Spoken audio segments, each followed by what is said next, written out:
Duque. Don Fernando, buenas noches. Buenas noches, Johanna. Presidente Duque, muy buenas noches y muchas gracias por el tiempo que ofrece a RPP. Creo que es la cuarta o quinta vez que usted viene a nuestro país siendo presidente de Colombia y en esta oportunidad se ha reunido entre los primeros con el nuevo presidente peruano. Al término de su reunión, usted escribió un tuit donde decía que había mantenido una reunión sumamente provechosa sobre temas vinculados con el comercio bilateral y multilateral, con el medio ambiente, o ambiente como dicen algunos, y también con el narcotráfico. Dígame, por favor, sobre estos puntos, ¿qué pasos adelante debemos dar como fruto de esta amistad que usted dice que se va a profundizar? Bueno, primero que todo, Fernando, muchísimas gracias. Para mí es un honor estar en RPP. Como te comentaba hace un rato, durante muchos años siempre ha sido para mí un medio de consulta sobre la realidad peruana. Para mí es un honor estar nuevamente en este país que quiero tanto, que lo conocí a profundidad durante mis años como representante de Colombia en el BID, donde compartí el trabajo con el Perú.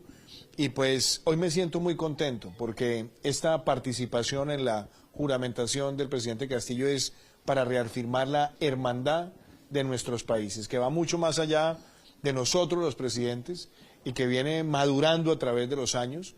Y en efecto puse en la cuenta de Twitter que había sido una reunión provechosa.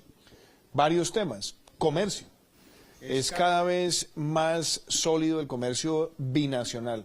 Comercio del Perú hacia Colombia y de Colombia hacia el Perú. Colombia también está haciendo grandes inversiones aquí en energía, en transporte, en concesiones, en electrificación. Tenemos también presencia en el sector financiero, tenemos también en el sector de producción de tubería, de PVC. En fin, hay una multiplicidad de sectores donde hace presencia también Colombia y hemos recibido también inversión peruana en nuestro país. El grupo Credicor, por ejemplo, tiene una inversión muy grande en Colombia, también el tema de transporte de hidrocarburos y ahora también sectores relacionados con alimentos, particularmente en el sector agroindustrial. Entonces, yo creo que ahí hay una gran oportunidad para fortalecer lazos. Segundo tema, ambiental. El Perú y Colombia comparten también esa realidad de nuestro tesoro amazónico. Tenemos el Pacto de Leticia y queremos fortalecer la protección de la Amazonía. Y en tercer lugar, enfrentar el crimen transnacional. Es nuestro deber enfrentar el narcotráfico y el terrorismo. El Perú ha sido siempre un país muy firme en esas convicciones, Colombia también. Entonces, esos fueron muchos de los temas que tocamos con el presidente Castillo y yo espero, Fernando, que eso también sea el punta de lanza para que tengamos el gabinete binacional, que sea una gran herramienta de coordinación, realizándose muy pronto. Por otra parte, nuestro comercio bilateral se inserta en el contexto general de la Alianza del Pacífico, que uno siente estos últimos tiempos un poquito aletargada. ¿Hay alguna iniciativa para potencializarla, para dinamizarla? Yo creo primero que la Alianza del Pacífico ha sido un gran resultado. Yo creo que lograr en tan solo 10 años lo que hemos visto es la demostración del dinamismo que hay y la voluntad que hay de todos los países. Hoy nosotros recordamos lo que fue hace 10 años el inicio. El gran arquitecto de esa alianza fue el expresidente Alan García, además continuado después por otras administraciones. Pero hoy la alianza representa el comercio intrarregional que está creciendo con mayor velocidad. También estamos avanzando en el tema de unir mercados de capital, en los temas de tener más movilidad migratoria, en los temas relacionados con roaming. Y algo que puede ser también muy importante es tratar de desmontar los esquemas de doble tributación, en lo cual también se está avanzando mucho. ¿Cuál es mi reto? Yo hoy soy el presidente pro tempore de la alianza. Seguir abriéndola. Ahora muy pronto anunciaremos la llegada de Singapur también a la alianza y esperamos a finales de este año, con el apoyo también del Perú y de México, tener al Ecuador uniéndose a la Alianza del Pacífico, que debe haber estado ahí desde el primer día. Entonces, esto nos permitiría crecer la alianza. Pero algo en lo que también quiero destacar es que para el Perú ha sido un gran negocio, si lo podemos llamar así, porque eso ha permitido aumentar inversión y aumentar comercio intrarregional. Lo propio le ha ocurrido a Colombia y el deber que tenemos, porque la pandemia nos quitó prácticamente un año de avances, es que este año 2021 podamos recuperar terreno y dejar posicionada la alianza para consolidarse en los próximos años. Usted ha mencionado a la pandemia.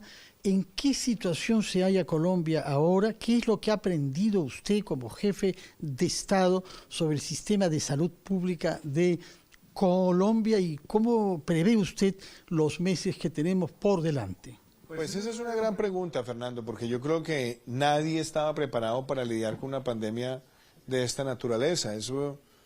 Para eso no hay libretos, para eso no hay textos académicos. Nos tocó enfrentar una situación muy difícil. Lecciones importantes y cosas que hemos consolidado. Cuando empezó la pandemia, Colombia tenía alrededor de 5.400 unidades de cuidado intensivo. Hoy tenemos más de 12.000. ¿Eso qué nos permite? Nos permite tener un margen de mayor apertura de sectores porque tenemos una capacidad del sistema de salud robustecida. Dos, tenemos ya una red de más de 168 laboratorios en todo el país con capacidad de procesar cerca de 100.000 pruebas diarias. Tres, hemos creado la bonificación para apoyar a esa primera línea de la vida, que son las personas que están atendiendo la pandemia. Y algo que también quisiera destacar es que así como hemos venido atendiendo lo de salud, hoy tenemos un ritmo de vacunación que nos permite tener más de 26 millones de colombianos con una dosis y tenemos en este momento cerca de 12 millones de colombianos con segunda dosis. Nuestra meta es llegar a 35 millones inicialmente, eso también nos ayuda a abrir la economía. 35 millones sobre 50 millones. Sí, ese es el 70%. Ahora, en la medida que la ciencia nos vaya diciendo que ya podemos avanzar con mayores de 12 años, también llegaremos a ese segmento.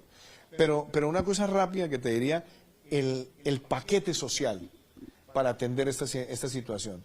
Nosotros creamos una renta básica de emergencia que la llamamos ingreso solidario, que ya lleva 16 pagos, digamos 16 meses pagándole a las familias más vulnerables del país. ¿Cuál es el monto que pagan desde hace 16 meses? Es un monto que puede estar cercano a los $50, más o menos, y hemos logrado la devolución del IVA a las familias más vulnerables del país, 2 millones de hogares. Hemos pagado 40 o 50% del salario mínimo a 4 millones de trabajadores. Entonces, esa agenda social también la destaco como una lección aprendida en medio de esta pandemia. Y por último, lo que yo te diría, hoy tenemos que mejorar la coordinación entre nuestros países para adquisición y distribución de vacunas. De acuerdo. Sin embargo, otro desafío mayor es crear empleo. Hemos visto que el presidente Castillo hizo una, digamos, importante referencia a ese tema en el Perú, pero la realidad es que tenemos tanto en el Perú como en Colombia demasiados jóvenes que no estudian y tampoco tienen trabajo, iniciativas para hacer frente a este problema. Fernando, una que ya pusimos en marcha en Colombia, y es por cada joven entre 18 y 28 años que se contrate formalmente, el Estado va a subsidiar el 25%. Eso es el equivalente a la seguridad social que se tiene que pagar por ese trabajador formal. Tiene que ser nuevo empleo. Y eso que nos permite, ojalá llegar en los primeros 6 meses a cerca de 600.000 nuevos empleos de jóvenes.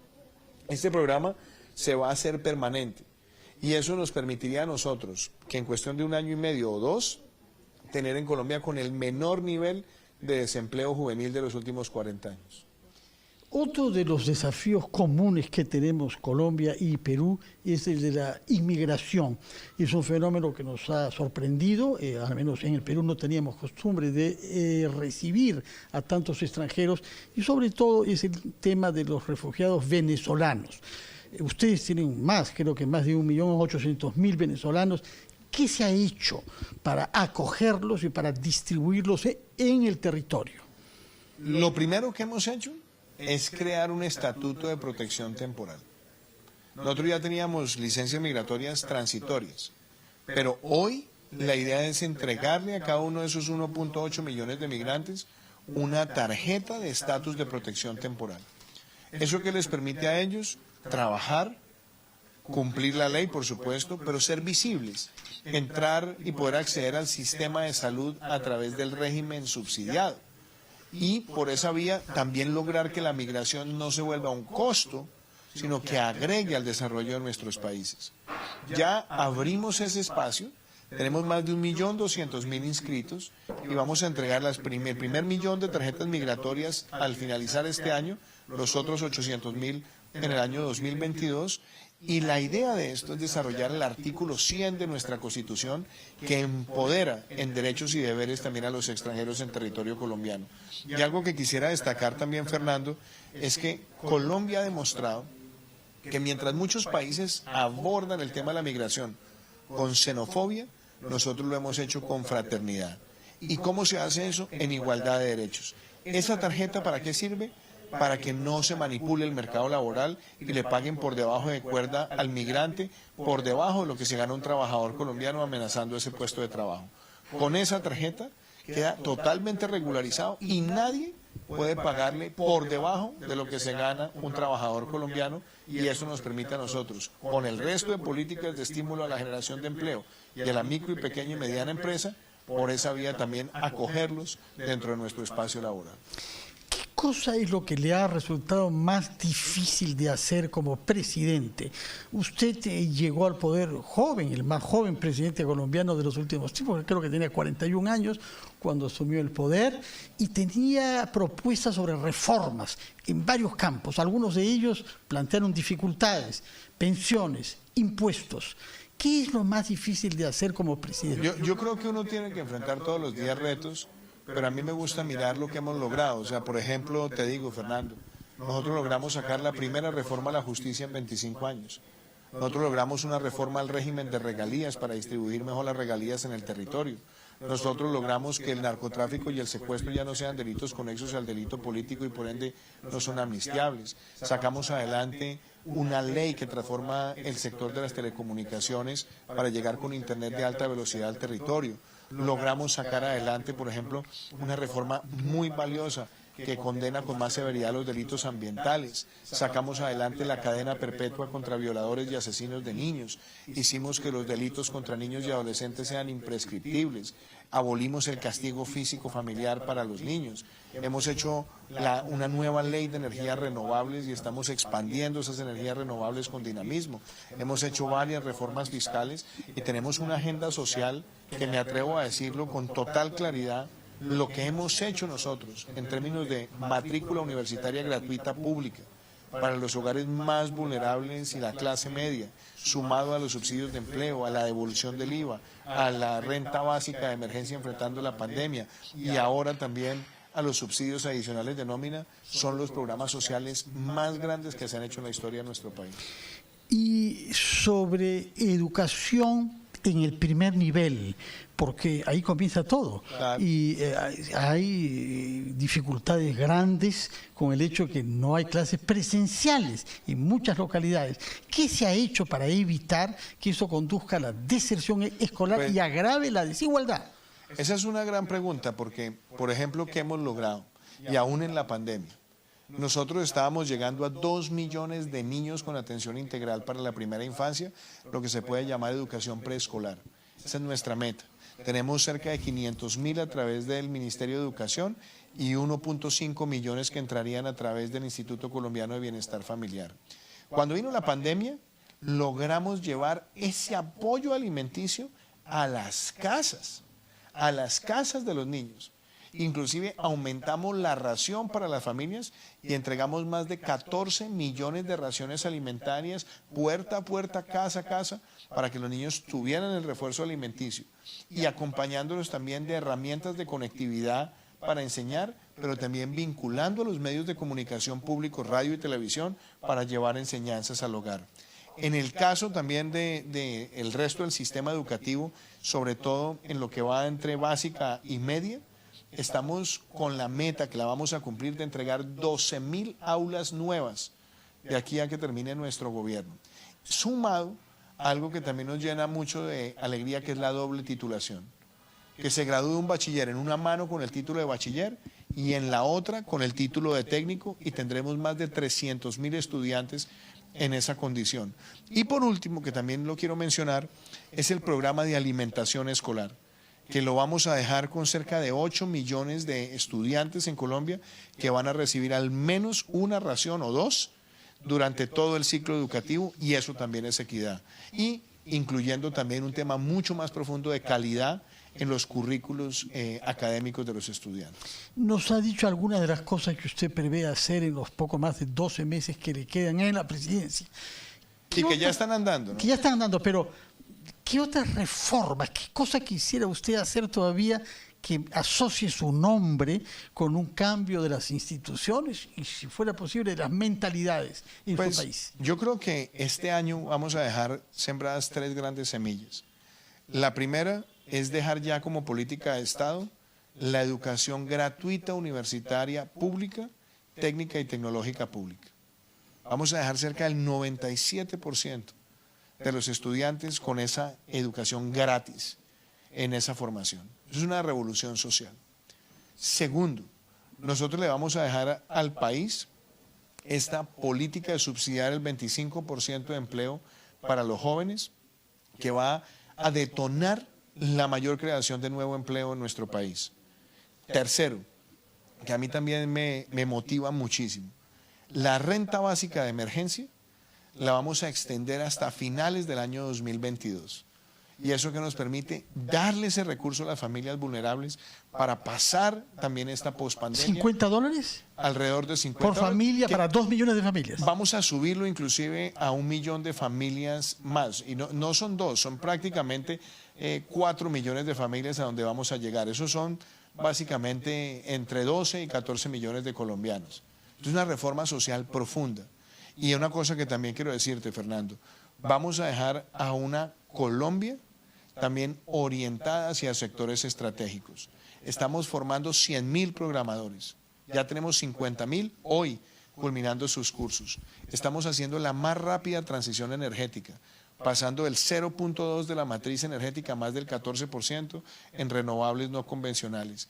Y algo que es para mí también una revolución social. Hemos logrado las mayores ventas en la historia de Colombia de vivienda de interés social, con los subsidios, donde hoy una familia puede pagar 20 años cuota fija, alrededor de 100, $150 para adquirir una vivienda digna de entre 50 y 60 metros cuadrados. Eso también es una revolución social. ¿Qué es lo que se ha avanzado en materia de pacificación después de las décadas que su país tuvo que sufrir una subversión armada? Bueno, todavía nosotros seguimos teniendo amenazas de grupos armados. Es que cuando se firmó el acuerdo con las FARC era un grupo. Pero cuando se firmó ese acuerdo todavía existía el ELN, los Caparros, los Pelusos, el Clan del Golfo. Entonces, después las disidencias también. Es decir, la amenaza de seguridad sigue con esos grupos, pero los estamos enfrentando. Y algo de lo que me siento orgulloso también es que el año pasado tuvimos la menor tasa de homicidios en 46 años.